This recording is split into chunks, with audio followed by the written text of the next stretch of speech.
नमस्कार दोस्तों, मैं हूं लवकुश कुमार और आपका स्वागत है हमारे YouTube channel the knowledge platform पर। आज की क्लास फ्लूइड मैकेनिक्स की है। फ्लूइड मैकेनिक्स में पिछली क्लास में हमने क्या पढ़ा था? विस्कोसिटी के बारे में। तो विस्कोसिटी के बारे में जो भी हमने पढ़ा था उसको आज थोड़ा 1 मिनट में समराइज़ कर देते हैं, जो भी इम्पोर्टेंट चीज़ें हैं, और अगर कुछ छूट भी गया होगा तो उसमें वो कवर हो जाएगा। मतलब विस्कोसिटी से अगर कोई भी क्वेश्चन आ जाए तो आप ये ना कह सकें कि ये पढ़ाया नहीं गया या ये मैंने पढ़ा नहीं। हर क्वेश्चन आप करके आएंगे उससे रिलेटेड। तो आइए शुरू करते हैं, और आज हम टॉपिक शुरू करेंगे वो होगा काइनेमेटिक विस्कोसिटी। तो विस्कोसिटी जो हमने पढ़ा दिया है उसके बारे में थोड़ा सा देख लेते हैं। यूनिट्स के बारे में देख लेते हैं म्यू की। तो पहली यूनिट हमने क्या निकाली थी? न्यूटन सेकेंड पर मीटर स्क्वायर। न्यूटन सेकेंड पर मीटर स्क्वायर। इसी को अगर न्यूटन पर मीटर स्क्वायर को पास्कल लिख दिया जाए तो ये पास्कल सेकेंड हो जाता है। और अगली यूनिट क्या होती है? अगर न्यूटन को तोड़ दिया जाए तो ये किलोग्राम पर मीटर सेकेंड में आ जाता है। और अगर इसी को लिख दिया जाए ग्राम पर सेंटीमीटर सेकेंड तो ये सीजीएस यूनिट हो जाती है। ये एसआई यूनिट और ये एमकेएस, ये यूनिट्स थी हमारी। और इसी ग्राम पर सेंटीमीटर सेकेंड को क्या बोलते हैं? पॉइज। और हमने म्यू वाटर पढ़ा था, क्या होता है? 1 सेंटीपॉइज। 1 सेंटीपॉइज। और नाम क्या क्या थे इसके? विस्कोसिटी का नाम क्या था? Dynamic viscosity. इसी को बोलते हैं coefficient of viscosity. Coefficient of viscosity. Coefficient of viscosity, dynamic viscosity या कोफिशिएंट ऑफ विस्कोसिटी या सिंपली विस्कोसिटी बोल दिया जाता है। और एक चीज़ रह गई थी, इसका डायमेंशन फार्मूला। डायमेंशनल फार्मूला क्या होता है इसका? देखिए यहाँ से निकालिए, किलोग्राम की एम, मीटर एल, और ये सेकेंड टी। तो ये हो जाएगा M L minus 1 T minus 1। ये इसका डायमेंशनल फार्मूला हो गया। एक चीज़ और देख लीजिए, ये विस्कोसिटी का टेम्परेचर पे क्या इफेक्ट पड़ रहा था? टेम्परेचर अगर बढ़ाते हैं या घटाते हैं तो टेम्परेचर लिक्विड के लिए और गैस के लिए। तो लिक्विड के लिए अगर टेम्परेचर बढ़ाते थे तो विस्कोसिटी क्या होती थी? घट जाती थी। लेकिन गैस के लिए अगर टेम्परेचर बढ़ाते थे तो विस्कोसिटी बढ़ जाती थी। इसका हमने रीज़न भी पढ़ लिया था। क्या? इसमें होता है कोहेसिव फोर्स और इसमें होता है रैंडम मोशन। तो रैंडम मोशन बढ़ जाता है टेम्परेचर बढ़ाने पे, इसलिए फ्लो होने में कठिनाई होती। फ्लो होने में कठिनाई, इसका मतलब म्यू क्या हो गया? बढ़ गया। और फ्लूइडिटी हमने क्या बताई थी? फ्लूइडिटी ये होता है 1/μ। मतलब जो फ्लूइडिटी होती है, अगर विस्कोसिटी अधिक हो गई तो फ्लूइडिटी कम हो जाएगी। और बहुत ही जल्द हम एक नए वीडियो में आएंगे जिसमें आपको बताएंगे जो बचा हुआ सिलेबस। हमने केवल फ्लूइड मैकेनिक्स के सिलेबस के बारे में चर्चा की है। तो फ्लूइड मैकेनिक्स के सिलेबस के बाद अन्य जो सब्जेक्ट्स बचते हैं उनका सिलेबस लेके आऊँगा मैं। और बहुत ही जल्द आपकी क्लास स्टार्ट होने वाली है रीजनिंग और जनरल अवेयरनेस की। तो जनरल अवेयरनेस में जो मोस्ट इम्पॉर्टेंट है वो आजकल के ट्रेंड्स में जो एसएससी पूछ रहा है वो क्या है? मैक्सिमम क्वेश्चंस करंट अफेयर्स से होते हैं, जो साइंस एंड टेक और जो भी पॉलिटिकल्स में हो रहा है, जो भी इन्वेंशंस हो रहे हैं, जो भी गेम्स हैं, अवार्ड्स हैं, बुक्स हैं, ये इससे रिलेटेड। तो मैं बहुत ही जल्द कोशिश करूँगा कि ये वीडियोस लेके आऊँ जनरल अवेयरनेस और रीजनिंग के। तो बने रहिएगा हमारे साथ और चैनल को सब्सक्राइब कीजिए और अपना फ़ायदा उठाइए। तो आइए स्टार्ट करते हैं आज काइनेमेटिक विस्कोसिटी।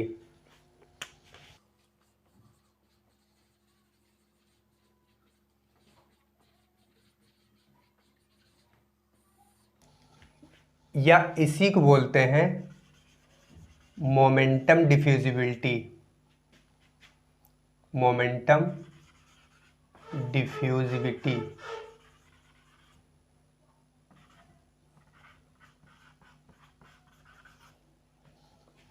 क्या बोलते हैं? Momentum diffusibility. तो काइनेमेटिक विस्कोसिटी की हिंदी होती है शुद्ध गतिक श्यानता, शुद्ध गतिक श्यानता। तो देखिए इसकी सिंपल सी डेफिनेशन है, it is the ratio between mu and rho, means it is the ratio between dynamic viscosity and density of the fluid. तो सिंपल सी डेफिनेशन क्या निकल के आई, और इसे रिप्रेजेंट करते हैं न्यू से, तो nu is equal to dynamic viscosity upon density, ये होता है इसका फॉर्मूला। इसकी एक ही डिफिनीशन है कि शुद्ध गतिक श्यानता जो है वो किसी फ्लूइड की श्यानता और उसके घनत्व में अनुपात होता है। तो यहाँ से अगर, और इसको न्यू से रिप्रेजेंट करते हैं, तो अगर यहाँ पे इसकी यूनिट की बात की जाए, क्या बात कर ली जाए, यूनिट की, तो यूनिट क्या निकल के आएगी भाई, म्यू की यूनिट आई थी किलोग्राम पर मीटर सेकंड, और अपान में होगा किलोग्राम पर मीटर क्यूब। तो ये ऊपर जाएगा तो क्या हो जाएगा, किलोग्राम पर metre second into metre cube पर किलोग्राम। तो किलोग्राम से किलोग्राम कैंसिल आउट, 1 मीटर से इसकी 1 घात कैंसिल, तो क्या बचा, मीटर स्क्वायर पर सेकंड। ये न्यू की यूनिट हो गई, मीन्स काइनेमेटिक विस्कोसिटी की यूनिट क्या आ गई, MKS में मीटर स्क्वायर पर सेकंड। इसी को अगर CGS में कन्वर्ट किया जाए तो मीटर को हम क्या लिखेंगे, मीटर को लिखेंगे सेंटीमीटर स्क्वायर, और सेकंड ही रहेगा। ये हो गई CGS यूनिट, और इसी सेंटीमीटर स्क्वायर पर सेकंड को बोलते हैं स्टोक। जैसे उसमें क्या बोला था, जो CGS यूनिट थी म्यू की, वो क्या थी, पॉइस थी। अब इसमें क्या है, जो CGS यूनिट है वो स्टोक कहलाती है। तो अब इसमें रिलेशन हमको निकालना पड़ेगा, क्यों, क्योंकि कन्वर्जन आता है, क्वेश्चंस में आ जाता है कन्वर्जन, दे दिया जाएगा मीटर स्क्वायर पर सेकंड में, या फिर स्टोक में दे दिया गया, आपको कन्वर्ट किस में करना रहेगा, मीटर स्क्वायर पर सेकंड में। तो आइए कन्वर्जन देखते हैं। अगर हम इसको ले लें मीटर स्क्वायर पर सेकंड को, अब मीटर स्क्वायर को अगर सेंटीमीटर स्क्वायर में लिखना है तो कितने से मल्टीप्लाई, 1 मीटर में 100 सेंटीमीटर, 100 का स्क्वायर मतलब 10 की पावर 4 अपान सेकेंड। तो इसी को बोलते हैं स्टोक। तो 1 मीटर स्क्वायर पर second is equal to 10 to power 4 stoke. या फिर 1 stoke is equal to 10 to power -4 metre square पर सेकेंड। मतलब अगर स्टोक में दे दिया गया तो उसको आप अगर 10 की पावर -4 से मल्टीप्लाई कर देंगे तो मीटर स्क्वायर पर सेकेंड में आ जाएगा। यही कन्वर्जन आपको न्यूमेरिकल्स में सॉल्व करने के लिए लगाना है। तो एक बार देखिए न्यू की डिफिनेशन क्या हो गई, it is the ratio of viscosity of the fluid to the density of the fluid. और यूनिट क्या हो जाएंगी, म्यू की यूनिट किलोग्राम पर मीटर सेकेंड और रो की यूनिट किलोग्राम पर मीटर क्यूब। इसको सॉल्व करेंगे तो आएगा मीटर स्क्वायर पर सेकेंड। CGS में क्या होगा, मीटर स्क्वायर को सेंटीमीटर स्क्वायर में और सेकेंड ही रहता है। तो अब ये सेंटीमीटर स्क्वायर पर सेकेंड ही क्या कहलाता है, स्टोक। अब स्टोक और मीटर स्क्वायर पर सेकेंड में रिलेशन निकालेंगे हम। तो 1 मीटर में 100 सेंटीमीटर, अब ये स्क्वायर है तो 100 का स्क्वायर मतलब 10 की पावर 4। तो और इसी को बोलते हैं स्टोक। तो 10 की पावर 4 स्टोक हो गया। या फिर एक स्टोक बराबर 10 की पावर -4 मीटर स्क्वायर पर सेकेंड। अब देखिए पिछली क्लास में हमने क्या पढ़ा था, पिछली क्लास में पढ़ा था कि जो श्यानता होती है द्रव की या फिर वाटर की, वो ग्रेटर देन होती है किसके, रो एयर के, सॉरी म्यू एयर के। मतलब जो श्यानता पानी की होती है वो एयर के अपेक्षा कई गुना अधिक, कितने गुना अधिक हमने निकाला था, 50 गुना। तो आइए देखते हैं क्या न्यू भी ऐसा ही होगा, यानी कि काइनेमेटिक विस्कोसिटी भी क्या ऐसे ही होगी। तो आइए देखते हैं। म्यू वाटर हमने क्या पढ़ा था, 10 की पावर -3 पास्कल सेकेंड। और म्यू एयर हमने क्या पढ़ा था, 2 × 10 की पावर -5 पास्कल सेकेंड। अगर जिन लोगों को ये नहीं पता है तो मेरा पिछला वीडियो देख सकते हैं, तो ये हमने पढ़ा था। अब देखिए रो वाटर क्या होता है स्टैंडर्ड टेम्परेचर प्रेशर पे 1000 किलोग्राम पर मीटर क्यूब होता है, और रो एयर क्या होता है रो एयर होता है 1.23 किलोग्राम पर मीटर क्यूब होता है। तो अगर हम इनका कंपैरिजन करें, न्यू वाटर निकालें, न्यू वाटर का काइनेमेटिक विस्कोसिटी, तो म्यू वाटर अपान रो वाटर। ऐसे ही अगर न्यू एयर के लिए निकालें तो म्यू एयर अपान रो एयर। अब देखिए न्यू वाटर क्या आ जाएगा 10 की पावर -3 अपान 10 की पावर 3, 10 की पावर -3 अपान 10 की पावर 3। न्यू एयर क्या हो जाएगा 2 × 10 की पावर -5 अपान 1.23 ये होगा। तो यहाँ से अगर देखा जाए इसको ऊपर लेके जाएंगे तो न्यू वाटर क्या हो जाएगा 10 की पावर -3 मीटर स्क्वायर पर सेकेंड, ये निकल के आएगा।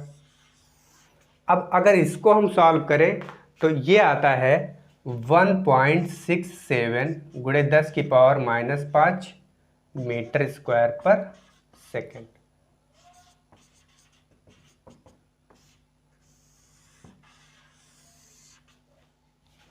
ये आता है, सॉरी यहाँ पे 10 की पावर 3 ऊपर जाएगा 10 की पावर -6। तो अब इन दोनों वैल्यूज़ में आप ये बताइए कौन सा बड़ा है भाई, कौन सा बड़ा है। यहाँ पे पहली बात तो 1.67 टाइम्स लगा हुआ है और फिर घात माइनस की 1 कम है, इसका मतलब ये वैल्यू क्या हो गई बड़ी। तो हमने देखा था कि mu water is greater than mu air, यही देखा था ना पिछली क्लास में। लेकिन यहाँ से ये कंक्लूजन निकला है कि न्यू वाटर जो होता है वो वेरी वेरी लेस देन होता है किसके, न्यू एयर के, या ये कह सकते हैं न्यू एयर जो होता है वो ग्रेटर देन होता है किसके, वाटर के। यहाँ पे ये कह सकते हैं कि भाई विस्कोसिटी के तो डायरेक्टली प्रोपोर्शनल है, लेकिन रो के क्या है इनडायरेक्टली प्रोपोर्शनल। तो जो न्यू होता है वो डायरेक्टली प्रोपोर्शनल या इम्प्रोपोर्शनल होता है किसके, रो के। मतलब जिसका घनत्व जितना ज़्यादा न्यू उसका उतना ही कम, जिसका घनत्व कम उसका न्यू ज़्यादा। तो यहाँ पे ये आप इम्पॉर्टेंट नोट्स कर सकते हैं। तो हमने डायनेमिक विस्कोसिटी के बारे में ये पढ़ लिया था कि टेम्परेचर और प्रेशर के वेरिएशन से क्या चेंजेस आती हैं, टेम्परेचर के वेरिएशन से विस्कोसिटी में क्या चेंजेस आती थी। तो यहाँ पे भी देखते हैं कि क्या काइनेमेटिक विस्कोसिटी भी टेम्परेचर और प्रेशर पे डिपेंड करती है। तो आइए देखते हैं। तो हमने ये देखा था कि म्यू जो होता है वो लिक्विड और गैस, फॉर लिक्विड और फॉर गैस। तो गैस के लिए क्या है, म्यू इज़ डायरेक्टली प्रोपोर्शनल किसके था, √T के था। अब यहाँ पे अगर देखा जाए तो म्यू जो था वो अगर हम प्रेशर की बात करें या फिर लिक्विड के प्रेशर की बात करें, तो अगर प्रेशर बढ़ाया जाएगा तो लिक्विड चूँकि इनकम्प्रेसिबल होता है तो म्यू में कोई चेंज नहीं होगा, इनकम्प्रेसिबल है इसलिए म्यू में कोई चेंज, या ये कह सकते हैं mu liquid is not a function of pressure. मतलब जो श्यानता होती है द्रवों की वो प्रेशर पर निर्भर नहीं करती है, is not a function of pressure मतलब निर्भर नहीं करती है। अब यहाँ पे देखते हैं भाई ये क्या था, ये टेम्परेचर, लेकिन यहाँ पे भी क्या है, प्रेशर इंक्लूड नहीं हो रहा है। जब प्रेशर इंक्लूड नहीं हो रहा है तो इसका मतलब क्या हुआ, जब प्रेशर इंक्लूड नहीं है तो म्यू गैस भी क्या होगा, ये भी not a function of pressure. मतलब ये कंक्लूजन निकल के आया कि म्यू जो होता है वो चाहे लिक्विड के लिए हो चाहे गैस के लिए हो इज इंडिपेंडेंट ऑफ प्रेशर, मतलब प्रेशर का फंक्शन नहीं होता, इसलिए इंडिपेंडेंट ऑफ प्रेशर।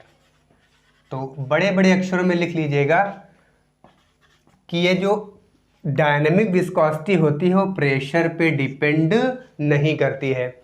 हमने क्या पढ़ा था कि पी वी बराबर एम आर टी, तो यहाँ से P अगर निकालें और V को इधर ले जाएं तो M अपान V बन के क्या आएगा, रो आर टी। तो यहाँ से rho is equal to P upon R T, means rho is directly proportional to P। अब अगर न्यू की बात करें, काइनेमेटिक विस्कोसिटी की बात करें कि प्रेशर पे क्या होता है अगर प्रेशर बढ़ाया जाए, प्रेशर अगर बढ़ाया जाए तो ये लिक्विड के लिए हम ले लेते हैं और इधर गैस के लिए ले लेते हैं। तो न्यू इज इक्वल टू होता क्या है, म्यू लिक्विड अपान रो लिक्विड। अब देखिए, क्या लिक्विड को प्रेशर अगर बढ़ाया जाए लिक्विड का, तो क्या वो अगर वो आदर्श लिक्विड है, यानी कि आदर्श मतलब आइडियल लिक्विड है, तो क्या वो कंप्रेस हो पाएगा? जी नहीं। इसका मतलब ये प्रेशर पे इसकी विस्कोसिटी में कोई चेंज नहीं और इसके डेंसिटी में भी कोई चेंज नहीं। अब अगर बात कर लेते हैं गैस की, तो गैस क्या होता है, म्यू गैस अपान रो गैस। तो अभी हमने कहा, आपने बताया कि म्यू गैस जो होता है, यानी गैस का जो श्यानता होती है प्रेशर पे ये भी डिपेंड नहीं करती है, लेकिन रो क्या होता है, डिपेंड करता है। अगर प्रेशर बढ़ाया गया तो वॉल्यूम कम हुआ, और वॉल्यूम कम होने का मतलब डेंसिटी क्या हो जाएगी, इंक्रीज कर जाएगी, डेंसिटी इंक्रीज। मतलब अगर प्रेशर बढ़ाया जाए तो गैस के लिए रो क्या होता है, बढ़ जाता है। प्रेशर बढ़ाएंगे तो डेंसिटी भी बढ़ेगी। अब अगर डेंसिटी बढ़ गई तो न्यू क्या हो जाएगा, न्यू इज इम्प्रोपोर्शनल टू डेंसिटी, तो न्यू क्या होगा, घट जाएगा। मतलब अगर प्रेशर बढ़ाया गया गैस के केस में तो न्यू क्या होगा, घट जाएगा। मतलब ये कह सकते हैं कंक्लूजन में कि जो म्यू होता है is the function of P only for gas, only for gas, या गैस के लिए ये क्या होता है, प्रेशर का फंक्शन होता है। इसलिए इसकी जो काइनेमेटिक विस्कोसिटी होती है प्रेशर बढ़ाने पे घट जाती है और प्रेशर घटाने पे बढ़ जाती है। तो बड़े बड़े अक्षरों में आप नोट करके ये लिखिएगा कि dynamic viscosity does not depend on pressure but kinematic viscosity depends on pressure. Kinematic viscosity depends on pressure.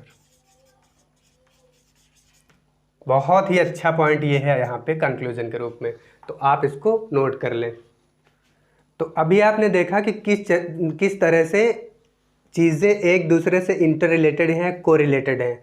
तो यहाँ पे अगर टॉपिक वाइज नहीं चलेंगे, बीच बीच में बंक करके क्लास आप करेंगे तो कुछ भी समझ में आने वाला नहीं, क्योंकि पिछली चीज़ों से रिलेटेड ही चीज़ें हैं अगली वाली। तो अगर पिछली चीज़ें आप नहीं समझ पाए हैं या नहीं पढ़े हैं तो अगली चीज़ें आपको समझ में नहीं आने वाली। इसलिए मैं बोलता हूँ कि मेरे सारे लेक्चर्स शुरुआत से लेकर अंत तक देखिएगा, तभी आपको बेनिफिट मिल पाएगा। तो आइए देखते हैं इस डायनेमिक विस्कोसिटी और काइनेमिक विस्कोसिटी पे एक क्वेश्चन क्या है। क्वेश्चन कह रहा है, दिया है U बराबर 3/4y माइनस वाई स्क्वायर। दे दिया है वेलोसिटी प्रोफाइल, ये वेलोसिटी प्रोफाइल का एक इक्वेशन दे दिया है कि ये वेलोसिटी जो है 3/4y माइनस वाई स्क्वायर को फॉलो करती है, ये इसको फॉलो कर रही है। और आपको दे दिया गया है जो फ्लूइड की विस्कोसिटी है वो 0.25 न्यूटन सेकेंड पर मीटर स्क्वायर है, ये दे दिया गया है। तो आपसे पूछा ये गया है कि शियर स्ट्रेस का मान बताइए at the point of 0.2 metre. 0.2 metre ऊंचाई पर आपको शियर स्ट्रेस का मान बताना है। तो आपको क्वेश्चन समझना कैसे है, ये क्वेश्चन ये कहना चाह रहा है कि ये कोई प्लेट है और इस पे वाटर फ्लो कर रहा है। तो हमने मान लिया कोई पार्टिकल ये है जिसकी वेलोसिटी प्रोफाइल ये दिया गया है। ये क्या दिया गया है, u बराबर 3/4 y माइनस वाई स्क्वायर। ठीक, इसको फॉलो कर रहा है। तो टाउ आपको निकालना है इतने मीटर की दूरी पर, मतलब जो यहाँ रेस्ट पार्टिकल है उससे आपको ये डिस्टेंस दिया गया है। y बराबर कितना दिया है, 0.2 मीटर। तो अब आप क्या करेंगे, टाउ इज इक्वल टू क्या होता है, म्यू du अपान dy। तो आपको u दिया गया है, अगर आपको du अपान dy निकालना है तो आप क्या करेंगे, इसका डिफरेंशिएशन करेंगे y के रेस्पेक्ट में। तो डिफरेंशिएट इक्वेशन फर्स्ट मान लीजिए इसको, डिफरेंशिएट इक्वेशन फर्स्ट। तो इसका डिफरेंशिएशन करेंगे तो ये क्या बनेगा, du upon dy is equal to 3/4 y का 1 हो जाएगा माइनस 2y। अब आपको निकालना है shear stress at point 2 metre. तो du upon dy at 0.2 metre. तो निकाल लीजिए भाई, 3/4 माइनस 2 इंटू 0.2। तो ये कितना आ जाएगा, 3/4 माइनस 0.4। तो अगर इसको सॉल्व किया जाए तो 3 माइनस 1.6 बनेगा। 3 माइनस 1.6 मतलब 1.4/4। तो 1.4/4 अगर इसको और सॉल्व किया जाए तो 4 × 12 4 × 5 20, 0.35 आ गया। यह आपका वेलोसिटी ग्रेडियंट आ गया, मतलब प्रति सेकेंड। ठीक, यहाँ तक कोई दिक्कत? भाई हमने क्या किया, डिफरेंशिएट अगर कर दे इस इक्वेशन को तो du अपान dy मिल जाएगा। म्यू दिया ही है तो आप टाउ आसानी से यहाँ से फाइंड कर सकते हैं। तो टाउ बराबर mu du upon dy at 0.2। तो म्यू कितना है, म्यू आपका दिया गया है 0.25 और 0.35। अगर इसका मल्टीप्लिकेशन किया जाए 0.25 और 0.35 का तो कितना आएगा, 0.875 और टाउ की यूनिट न्यूटन पर मीटर स्क्वायर। ये आपको निकालना था। तो क्वेश्चन ऐसे दिया रहेगा कि कोई लिक्विड या फ्लूइड है वो फ्लो कर रहा है किसी प्लेट के ऊपर और उसकी वेलोसिटी प्रोफाइल दी गई है और म्यू दे दिया गया है, और तो आपसे पूछा गया है टाउ निकालना है 0.2 मीटर की ऊंचाई पे। तो आप ऐसे डायग्राम बनाएंगे। अगर इसको हम डिफरेंशिएट कर दें तो du अपान dy मिल जाएगा। अब du अपान dy मिला है y के फॉर्म में, अब y का मान ही दिया गया है 0.2 मीटर, तो एट 0.2 मीटर हम निकाल लेंगे, y का मान 0.35 हो गया और इस इक्वेशन में आप रख देंगे तो आपका आंसर आ जाएगा। अब देखिए एक चीज़ और कि विस्कोसिटी हमने पढ़ ली, तो सवाल ये उठता है कि विस्कोसिटी का मेज़र कैसे करते हैं, कैसे उसका मापन करते हैं। तो विस्कोसिटी का मापन जो किया जाता है वो एक विस्कोमीटर से किया जाता है। Viscometer is a device which measures viscosity. और विस्कोसिटी मेज़र करने वाले मेन विस्कोमीटर कौन कौन से हैं, angle viscometer, सेबोल्ट viscometer and red wood viscometer. तो आप इनको नोट कर लीजिए, कभी कभी क्वेश्चन में डायरेक्ट पूछ लिया जाता है। तो viscometer is a device to measure viscosity. और मेन विस्कोमीटर कौन कौन से हैं, मेन विस्कोमीटर कौन कौन से हैं,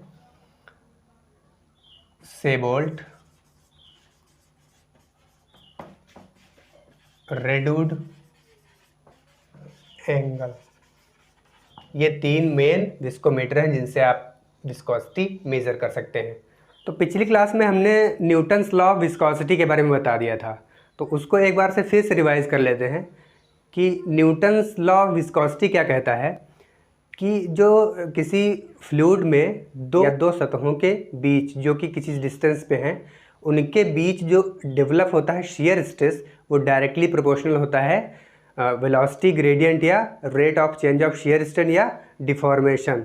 तो ये इनका कथन है या स्टेटमेंट है। क्या स्टेटमेंट है? According to Newton's law of viscosity the shear stress between two surfaces या two layers of the fluid are directly proportional to velocity gradient या rate of change of shear strain। तो ये हमने पढ़ लिया था। तो इन्होंने क्या कहा कि भाई न्यूटन्स लॉ ऑफ विस्कोसिटी क्या कहता है, वेरी इंपॉर्टेंट लॉ है भाई ये।